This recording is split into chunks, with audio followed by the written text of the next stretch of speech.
why this network exists, and we shall continue to make it stronger as we continue building on the network. But what is the ANCL? Now I am shifting from the conference setting into the General Assembly setting, where I will now be able to give you a synopsis of what the ANCL is all about. That is the African Network of Constitutional Lawyers. Some of you have seen the RADC at the bottom of it. You're asking, what is that? If you go to the website, you see it, of course. That is the French version, the French translation of the ANCL, which is Réseau d'Association de Droit Constitutionnel, donc pour les avocats, those who speak French, for constitutional lawyers. We have officially 3 languages: English, French, and Portuguese. My Portuguese is almost non-existent, but it is growing. But the French is there. And we try to engage with our friends and colleagues across the continent. So now and then we move to different places to see how we can continue that relationship. The ANCL was established in 1997, when most of us were probably still running in the rain. I stop it there for various reasons.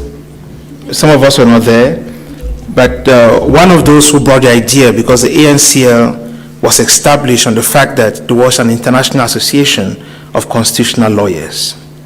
So there was need to have an African chapter of that association.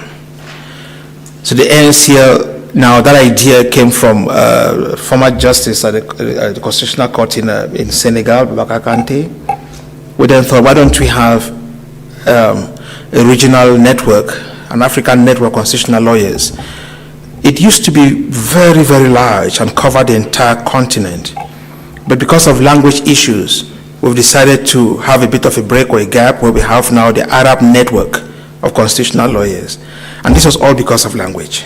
But if not, we still cooperate together, because when we come here, we speak English.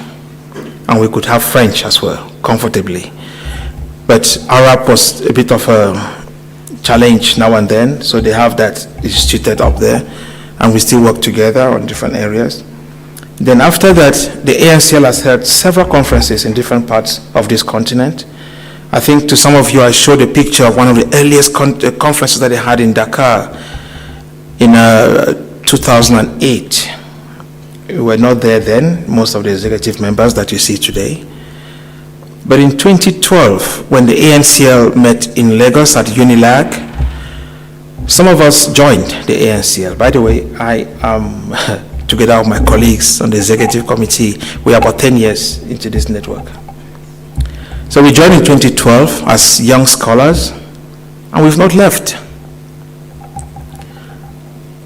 That is how passion can drive you. That is how, when you get it,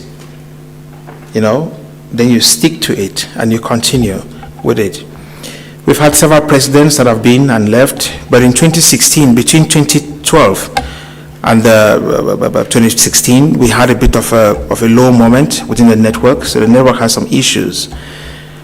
And then, not issues that it wasn't existing, but issues of who can pioneer the network, take it further and bring it back to life. I think we gave it a name, we described it as the ANC was in the ICU. We knew that it was in the ICU. The good news was that they had all the pipes on it. So it could breathe, it could still be fed, and all whatnot. But it couldn't just walk out of the bed. That was the challenge that it had. In 2014, the World Congress was organized in Oslo, in Norway. During that congress, they were celebrating the 200th anniversary of the Norwegian Constitution. We were there. We arrived there, most of us I see on the committee, we were there in Norway. And what happened in Norway was that we then saw the opportunity to discuss within those of us who were present in Norway to see how we can revamp the network. 2 years after, 2016, we were then called, this group of people who joined in 2012. How can you bring your energy, you've been around, how can you energize this and build it forward? So when we came up, our first initiative was that we have to bring ourselves back to a conference. And then from there we see how we grow. We then organized a conference with our colleagues at the Department of, School of Law at the University of Botswana in 2018.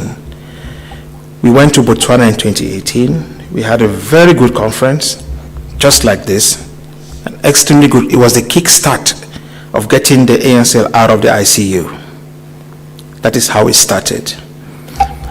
And then when we successfully undertook that medical procedure, and the Ancl eventually started breathing on its own from 2018, then the pandemic hit. Now things have to go back. And during that time, we're planning to go now to Nairobi in 2020 for another conference. We couldn't meet in Nairobi. The University of Nairobi, during then, we're thinking of two things. The Constitution of Nairobi was supposed to be 10 years old in 2020. It was 10 years old in 2020, and the university was celebrating its 50th anniversary during that same period. So we thought we'd bring all of this together and then we celebrate. That constitution is very, very particular to us as a network, because most of our members, or some of our leading members then, were part of the designing, and the making of that constitution of Kenya. They were those who contributed to it. But we did celebrate that constitution virtually. We had it online. But the conference part of that event was taken off. It was just a celebration of the 2010 constitution. The conference part of it was then moved to 2021. Remember, we are still in the pandemic at this stage. Now, when we got to 2021, that is when the former president, Prof. Inyina Uche, who, when he felt that he had done his own part to support us, for us to grow, and then handed off the baton to us to continue, to me, to continue with my colleagues who are on the same committee now. And then we continued. Our first bus stop had to be Namibia. It just had to be. Because when we heard of the 30th, we heard of this, we heard of that, and then we said, no, it's a good thing for us to come to Namibia and then to see how we can continue working, and of course, and also an established relationship with the fact that what most of you do not know is that most of us we didn't plan it, but most of us are like alumni from the UP, hello, from the University of Pretoria. So we sort of, have that relationship that brought us together. And of course, knowing Kennedy as well and all whatnot. So we thought we could collaborate in that way. So that went seamlessly, that hitch-free. And here we are. So thank you that we are in Namibia. We will be going somewhere in 2024. And between 2024 or in 2023, we will have lined up, or we are planning to line up several activities. Several. That will be with, some will be online, some will be in person. It will more be symposiums or colloquiums that will then prepare us for the General Assembly or General Conference that we plan to have somewhere around the continent. I'm trying to buy time for my colleague to show up online, which I think he will do very soon. But some of you have also expressed interest to join this network. I have to thank you for that interest.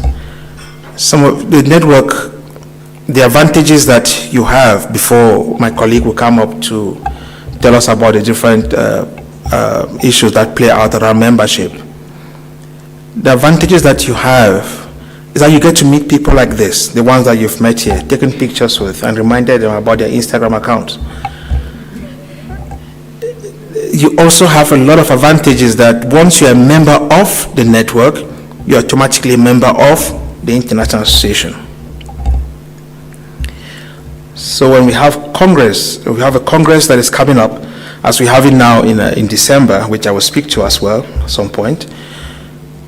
You will also have the opportunity, you will have the right to be registered or to be elected into the Executive Council of the World Congress, of the International Association rather. You have the right to vote and all whatnot.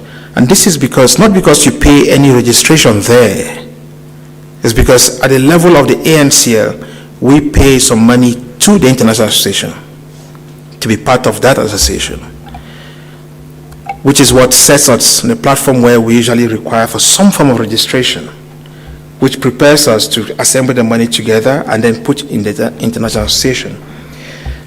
When we meet in Johannesburg later on this year, you will get to know that the president of the International Association currently is Professor Andrian Stone, and that she's based in Melbourne, in Australia. But she's also a very strong fan now there, and always has been, of the African Neuroconstitutional Lawyers. But before we get into other things, I just want to say one of the things that we have prepared and done so well is that this position where I'm holding now is rotational. And you can bet on me that I will not be here forever. The reason is because I like when power rotates. So those head of presidents in different, because we keep pushing the issue of term limits. And that is very important for us.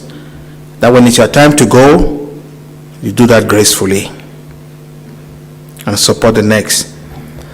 That's exactly what we did. It has led us to many good places. We met with the NDI, National Democratic Institute, in June in Gaborone, where we were also given the privilege to meet very powerful people like Melanie, who is here with us, Melanie Rousseau, who has the technical powers, the presidential precinct in Virginia, United States, whom we thought we should bring here as well.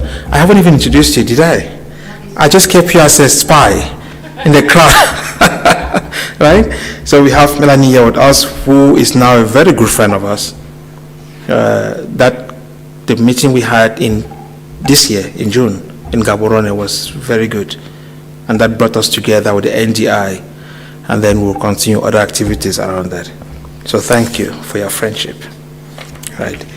I will now call on my colleague. Hello, Ma, are you ready? Yvonne will speak to us about the membership. We have some forms right there. We will just tell you what happens. We might take the level a bit down just for purposes of where we are. To African constitutional scholars, judges, lawyers, civil society organization members, if you have a particular research or teaching interest in constitutional law, we absolutely welcome you. And it's not restricted to members of the legal profession, as it were, because part of what we're discussing is the ways in which law intersects with various aspects of society. So if you have an interest in constitutional law and practice, regardless of whether you have studied it, you're absolutely welcome to come and join us. Because who are the members of the ANCL. We are currently revamping the website, and the reason why we are doing that is because we want to move away from working groups to expert groups. Now, the expert group would be in the sense that if, for example, if Adam, for example, has a specialty in constitution design or making, then we have the subjects that will show on the website, and if you click on that subject, then you see the names of those who do such work. And the reason why we are going this direction is because there is a need for us to professionalize the network. There is also a call for us to ensure that the African base of experts, that there is a pool that is easily identifiable in that space. And I'm saying this because over the years, we have recently been part, that process has been shelved now a bit because of the unrest in Sudan. But we've been part of the constitutional process, throughout the democratic transition now in Sudan, where we've gotten colleagues to contribute, but the process got a bit stuck last year. And this is because of the unrest that is going on there. And we're really hoping, because we're pushing internally, we're hoping that by At some point, everything will reopen, and then we have the validations and all whatnot that will happen. We've been in conversations with colleagues as well to look at the Constitution of Guinea, because they're going through a similar process. There's Mali as well, that's also going through a similar process. And through that, we will continue to collaborate to see how we assist with colleagues. But if we have expert areas, then it's easier for us to identify colleagues who have established knowledge in certain areas that we want to ensure that we get them into certain constitutions, especially around the Bill of Rights, building the Bill of Rights in most of our constitutions. The aspect of the Bill of Rights is not a very common phenomenon in most Francophone countries, in their constitutions, but you'll find it very easily in the Constitution of South Africa.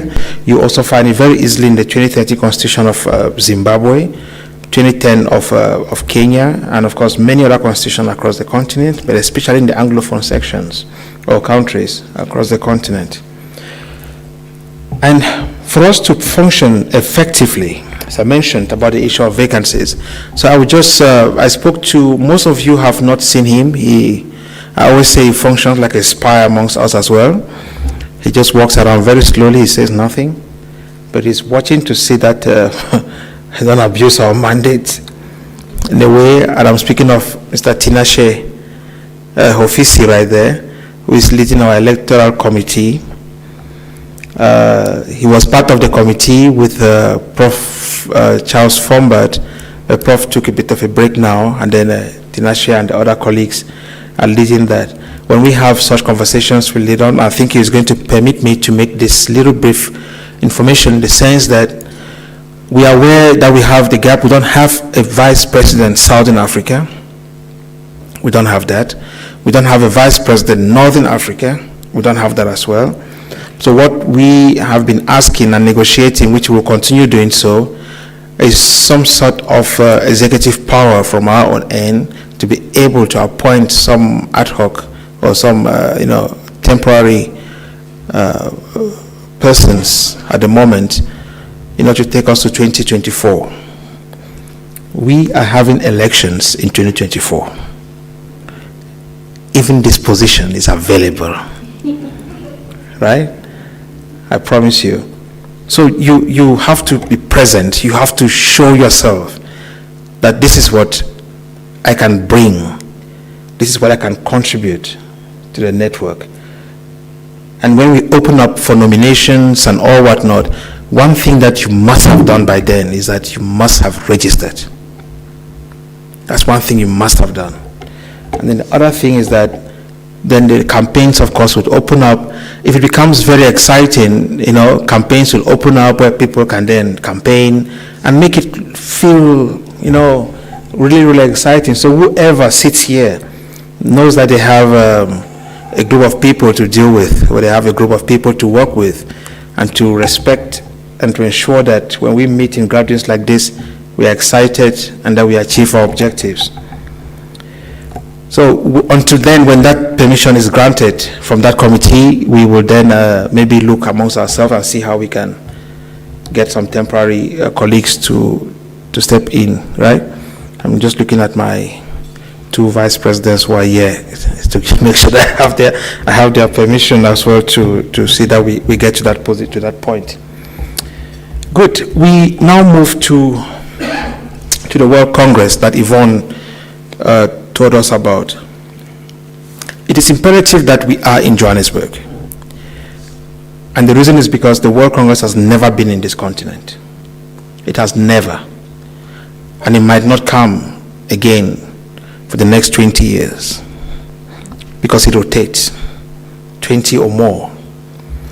In 2014, it was in Oslo. You can call that Europe. In 2018, it was in Seoul, South Korea, Asia.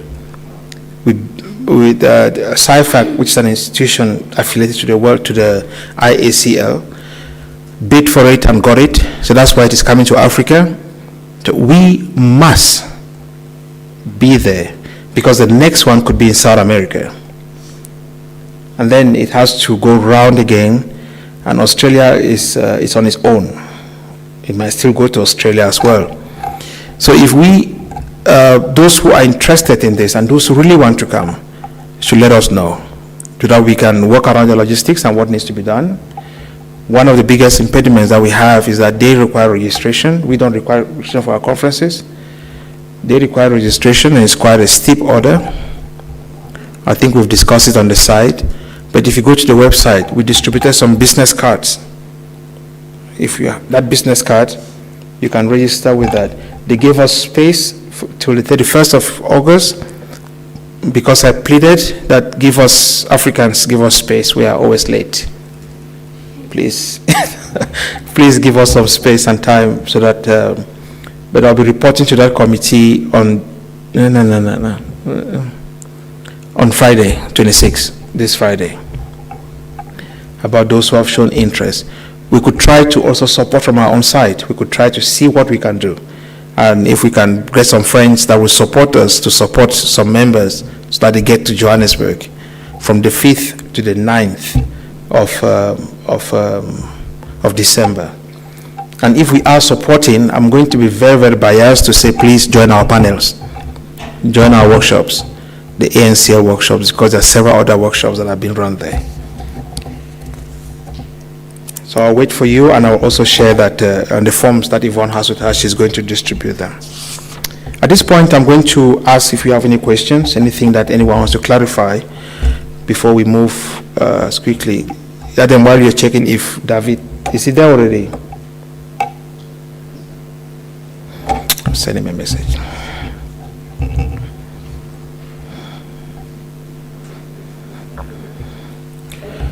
There's someone with a question. We're online.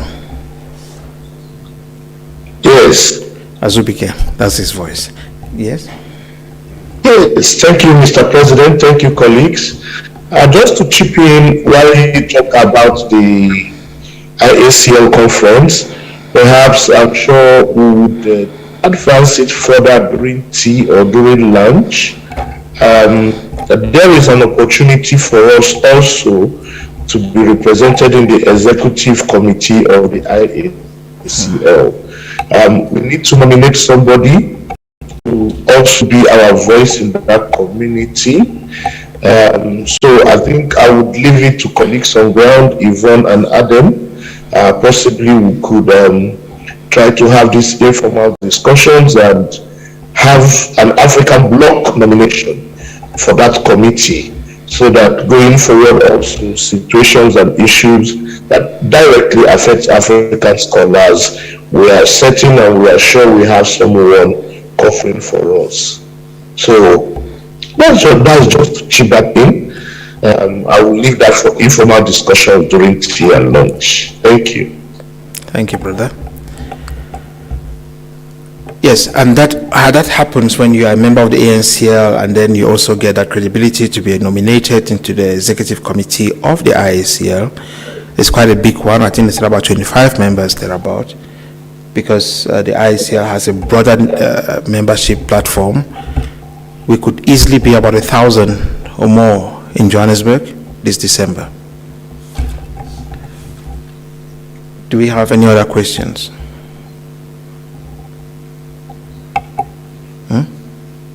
Yes. Tu veux parler un peu sur la publication? Hein? C'est possible? N'est-ce pas? Okay. I'll do it in English. Okay, so yesterday we met and we spoke about the publication that will come out from this event. The first thing that you need to do is that you must submit your full draft papers. Now, some of revised papers, some of you might need time to revise. So what we're discussing as well, I mean, just over tea now, is that we could give to maximum a month from now so that we get the revised papers in.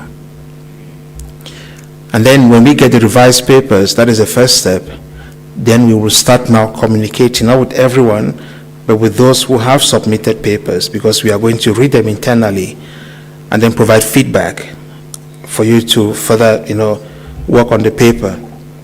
The publication that we did from Nairobi, we have it with us. We will be distributing it, maybe not now, but it's done, it's already published. but we will be distributing once we get over some of the hurdles that we have. Je pense que c'est tout, n'est-ce pas, ou j'ai encore d'autres choses à ajouter?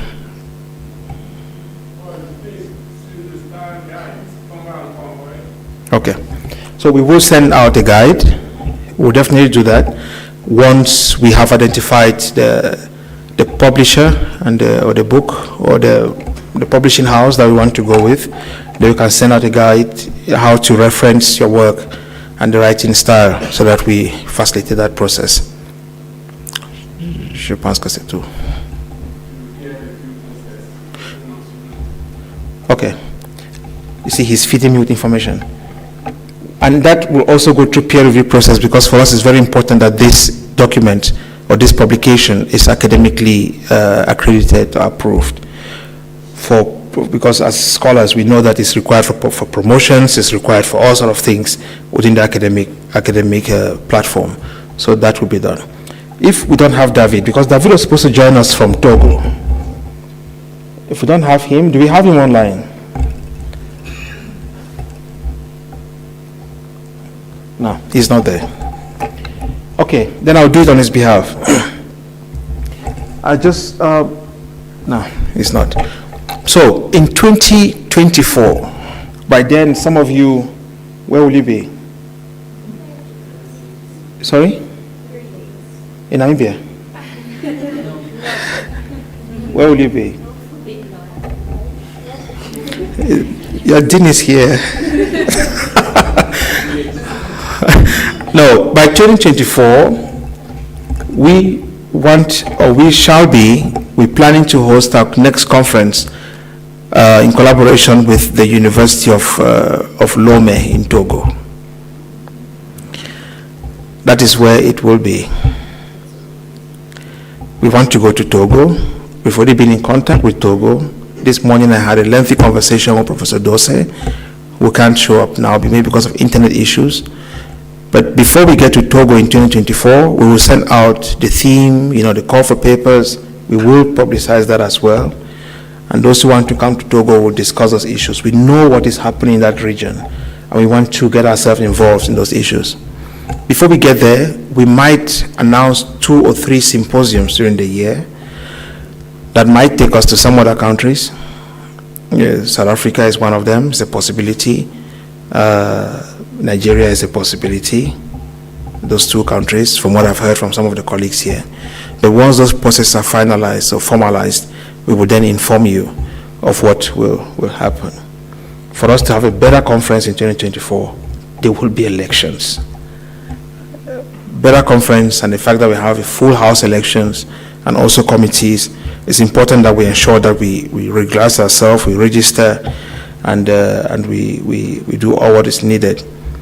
David is trying to call me, but I don't think that we have enough time to waste. We are running out of time now. We wanted to break at 1. Has he joined? So, but I'll just tell him about la réunion, c'est maintenant ou c'est maintenant.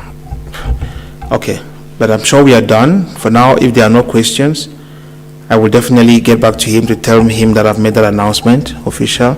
He has some videos prepared for us, how beautiful Togo is and hot. But you're all welcome to join us. Thank you so much for the wonderful event, and I'm looking forward to seeing all of you, most of you, this evening at the cultural evening. We have a lot to eat. We have some. we have, and then and those who are traveling back, please, yeah. There.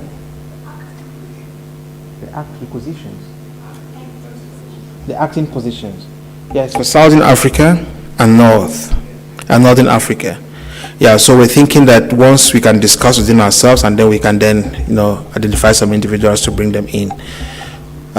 So this evening there's a lot to eat. Some of our colleagues will be there. There's something to drink. But for those of you who are traveling tomorrow morning, and those who are actually traveling today, sadly, would you please see Miss Hesselman, Althea? Where's Althea? Where is she? She's outside. Just so that you know her, just to ensure that we have your airport shuttle. so that you don't miss your flight. I think that's what she told me to announce. So please do see them. And those who are joining us by 6:30, the dinner starts at 7. The minister will be there, the university officials, some will be there. One of the highlights here is that we are going to cut a cake. That will symbolize the celebration of the 30th anniversary of this university. We made sure that we provided a cake.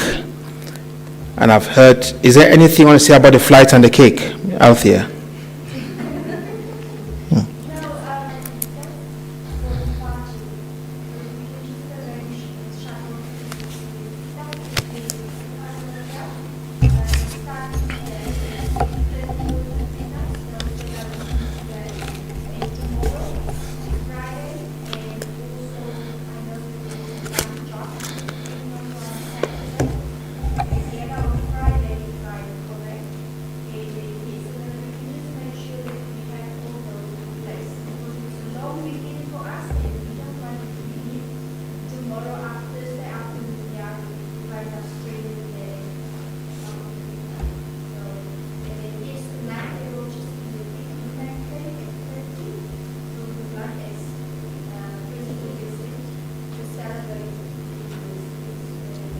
Are there any colors on that cake that we need to know? Okay. Thank you so much. Merci beaucoup. Bye-bye. 1K, for those of us who can walk. If not, we'll meet downstairs at the reception by 6:30 for transportation, 6:30 latest, so that we are transported to Irebush. It's just not too far from here. We have to be there on time because I'm very sure the minister will be there on time and the university authorities. Thank you.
juga.